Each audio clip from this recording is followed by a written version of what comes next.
LA, day 3, I think, 3 or 4, 2, 3 or 4, 9:30 a.m. About to make a smoothie, and we're gonna go hit legs.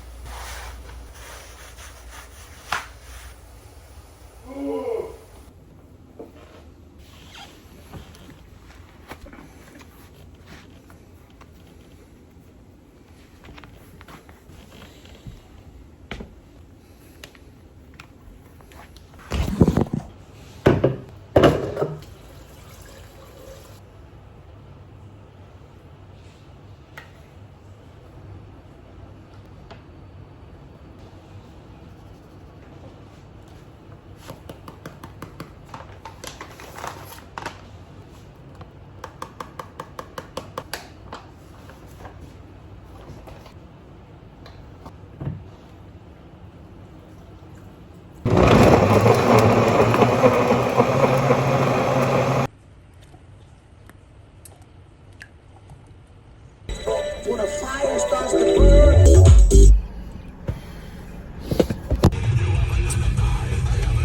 I'm hitting upper body. I'm not hitting legs. And Weak. there's a reason to that. And it's because... Alright, so I know that I have not uploaded in a while. I think the last video I made was maybe 3 or 4 weeks ago at this point, and it was in Los Angeles. So since that last video, I've come home. I've been in New Jersey for 3, 4 weeks, and I've been getting back to training, and everything was like fine and dandy. Things were going well, and then I went out to go play ice hockey, and I basically re-injured my shoulder. And I thought playing hockey would be completely fine for me. I thought I'd be safe, but turns out when I knew this, but anytime I'm in a position where my arm is up over my head, elongated, the one with my injured shoulder, it's really likely to get re-injured again. And I'm rarely, hardly ever in that position in hockey, but I somehow managed to put myself in that position, and then I injured my shoulder, and it was pretty bad. Like, the shoulder hurt like a lot. Like, it was difficult to sleep. And then I got on the phone with Mike Delacourt. I basically told him my situation. Like, we ran a few tests, and he said that if I leave my shoulder alone, it would take basically 6 weeks on its own to get fully healed. But if I come see him, I could basically, within 6 sessions be almost 100%. And I could say right now I'm basically maybe like 5 or 6 or 7 sessions in, and my shoulder feels extremely good, and you guys will see that in the next video. So the point is, I came to LA because I got re-injured, but now I'm tuned up and I'm good again. So one of the things that I really wanted to focus on since my last visit to LA was being able to squat again. And as you see here, and as you guys saw in the intro to this video, I did 205 for some sets of 8 at home. Then I did 225 when I came to LA, then 245, which is right now. And yes, I'm just going to talk about how my squats I'm feeling. So for those of you who don't know, I've injured my back. I have like arthrosis in my facet joints and a few herniated discs, like mild bulges in my back. And that's been limiting my ability to squat and deadlift how I like for a pretty long time. Like, it would just give me extremely bad pain.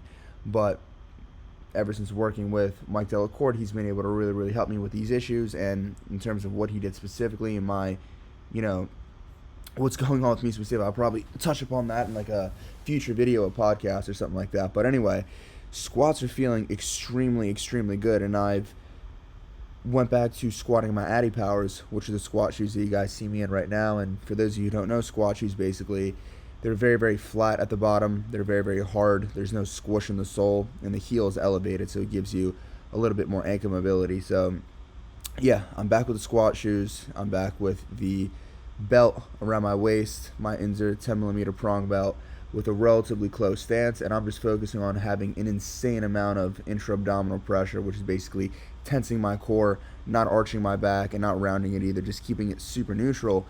And squats are feeling amazing. So obviously 245 for someone that's been lifting for 10 years is not impressive by any means, but for me, I'm extremely satisfied that I could even move this weight with no pain whatsoever.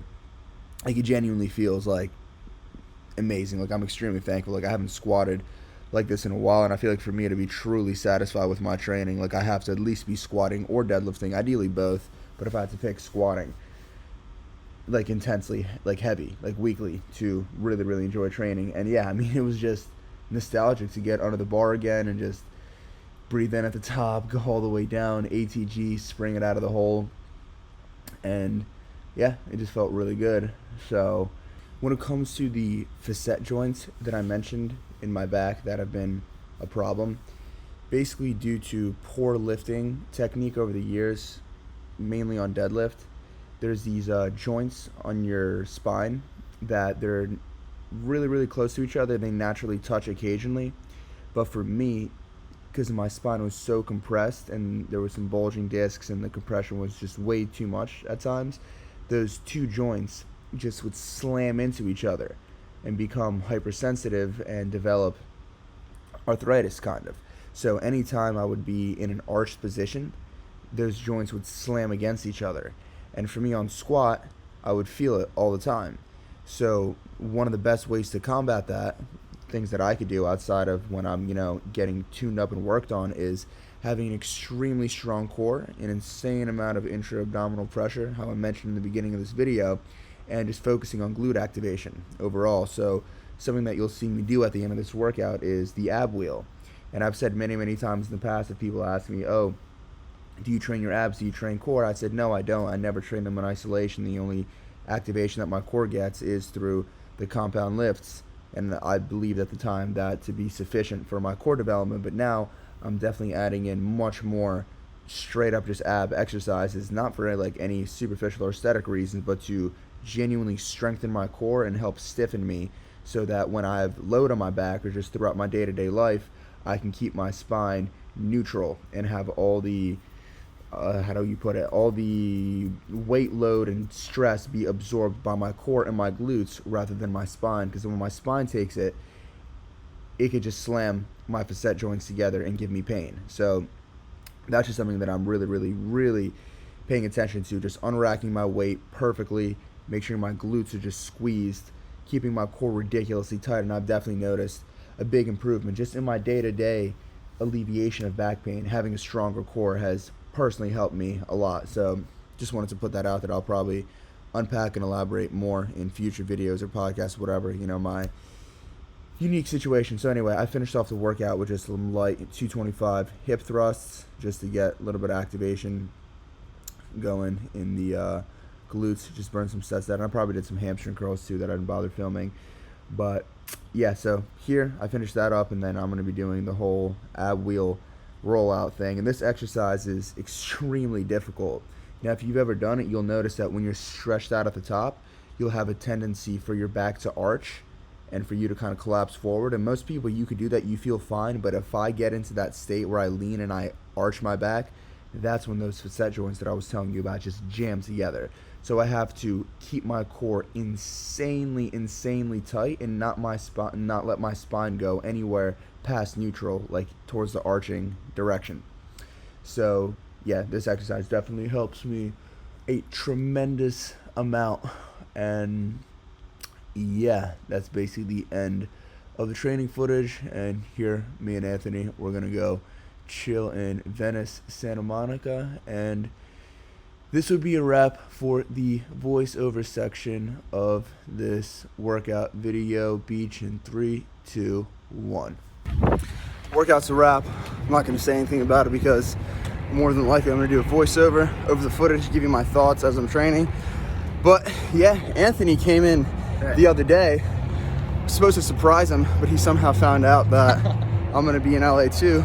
But you're staying here for 6 months, aren't you? I'm staying, well, I mean, technically right now, yeah, 6 months, but our lease is like extended for a year, so. See, a proper LA Chad, fully integrated over here. I'm still intermittent, like in and out here and there during my injury. Anthony's been to LA, I believe this is his second time, and he's still not experienced any of the beach regions, any of Venice, any Marina, anything like that, so. Literally the only place I've been to has been Zoo and Sweet Green, and that's it.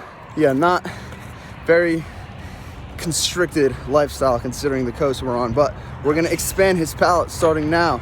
That was the longest I've ever spent in Sweet Green in my life, but here's my 25-pound salad. And yeah, being in this area, the Venice-ish area, is definitely much more classic LA vibes, because where we've been staying is kind of just in the middle of nowhere and it's just weird and off. But yeah, this is definitely beach, palm trees, fucking Santa Monica Pier. If you look around, everyone has a mask on but us, and it literally looks like we're in like some satanic sort of film. Yeah, this is weird. Like every person outside is masked up. Like, we're the main characters, and we're sort of like gotta defeat the coronavirus and sort of just like come out with a cure, the vaccine, I don't know.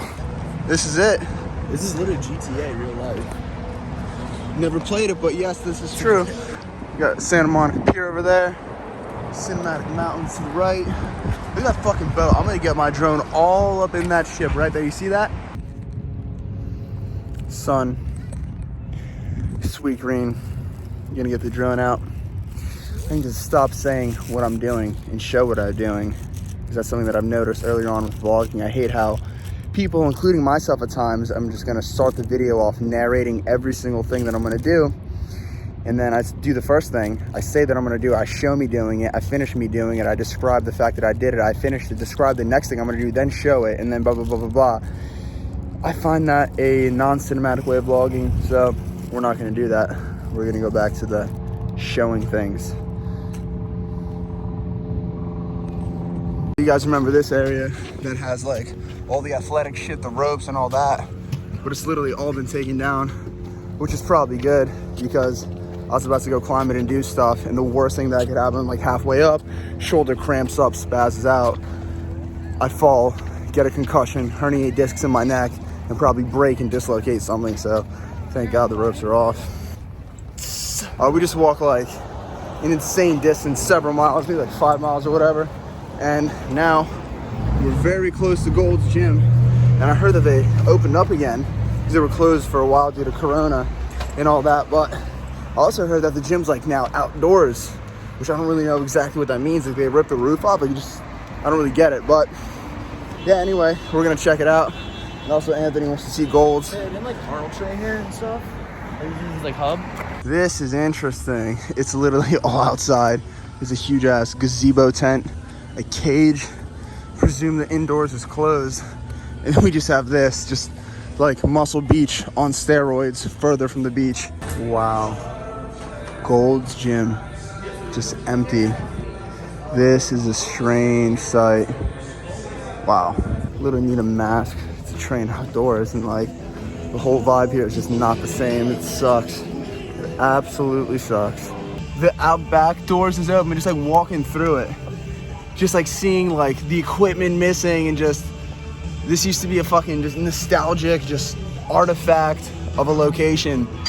And like now it's just like bought out by like some other company, something like that. Really? Like weird new equipment, like need masks to be outside. It's just like It just feels like the vibe, the spirit is just dead. It's so fucking So Goals sad. doesn't own this right now. This is some No, other no, they company. do, but like it's just some. I was just talking to some people. It's just some witchy woo shit going on. Like, I don't know. This is just. It's just sad. Hey. What? 5 seconds. I do 5 seconds, dude. Yeah, it's a smoothie. So you paid 100 instead of 20, that's what you got 500. Okay.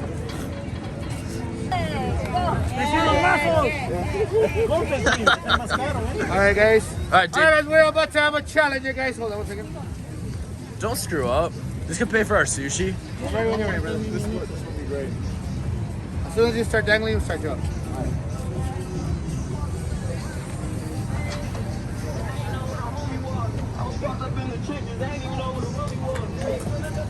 Alright guys, he's officially become a Venice performer.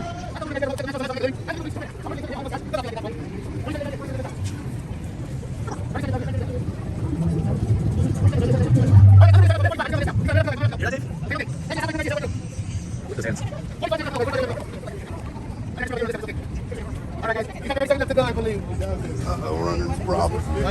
on, Dave. 25 seconds, guys.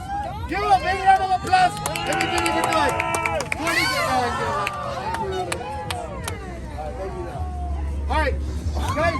So what happens is your body starts to tense up. It's a vegetable tempura? 啊，你今日選嘅已經見我俾十米條嚟。 Stop, bro. I can't do it. Holy shit! Who would have thought Ralph's is loaded?